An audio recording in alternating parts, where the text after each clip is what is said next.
Mom always said family comes first. She just didn't say which family. The week she told me the trip was postponed, her voice carried that soft exhaustion she used when lying. "We just can't afford it right now," she sighed over the phone. "Maybe next year." I believed her. Of course I did. That night I canceled my leave request at work. I stayed behind while they went nowhere. Until 3 days later, scrolling through Facebook, I saw it. Her sunlit smile against turquoise waves. Dad, grinning, arms around my siblings. The caption reading, "Family time is priceless." No mention of me. Not a word. I didn't comment, I didn't like, I didn't even breathe for a moment.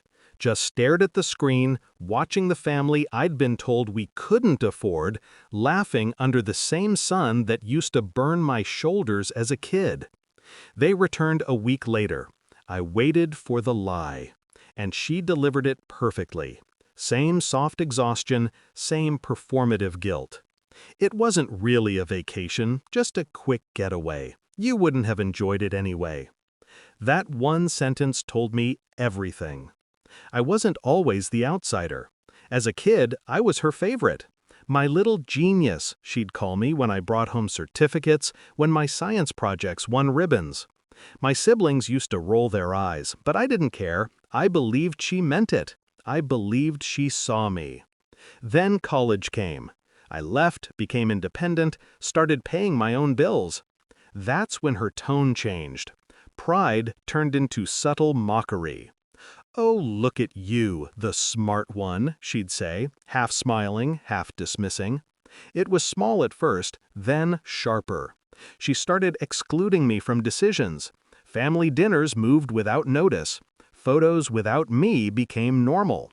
I'd call, they'd forget to call back, and I'd excuse it every time. They were busy, distracted, tired. Until the beach photos. That was the proof that I wasn't family anymore. Just a relic they kept around for guilt. I didn't rage, I didn't cry, I planned. It started with the will, the one Dad always bragged about updating. I knew where he kept the safe code, 1736, their anniversary. He never changed it because he thought no one noticed. He underestimated how observant the quiet one could be. One weekend when I was visiting, I slipped the folder out, scanned the documents, and smiled. Everything, the house, the land, even the savings, was split among them. I wasn't mentioned, forgotten, erased. So I corrected it. I didn't forge anything, I just revealed the truth. Dad's business account had a hidden trail. Money shifted from my college fund years ago, rebranded as house maintenance. It wasn't. It was the down payment for Mom's new car. All I had to do was send the proof to the family group chat. No message, no explanation, just the files. The silence that followed was exquisite. First, the unread ticks. Then, one by one, seen. No one replied, but within days, cracks formed. Dad called me, stammering, defensive. Mom avoided me. My siblings, for once, asked questions, the kind that hurt. "Is it true? Why would you do that?" Mom said you misunderstood. I didn't answer any of them. I let the truth fester. Because lies rot fastest in silence. The real revenge came later. Their vacation photos had been public. Everyone saw them, their friends, neighbors, colleagues. So I made sure the truth was public too. I didn't post anything defamatory. I just reshared Mom's post with a caption, "Glad you could finally afford it." Attached, the bank statement showing my college fund's transfer date, the same week they booked the trip. By the next morning, the comments were brutal. People noticed. Patterns emerged. The image of our perfect family shattered overnight. Mom called me in tears. "You ruined us," she said. "No," I said quietly, "you did."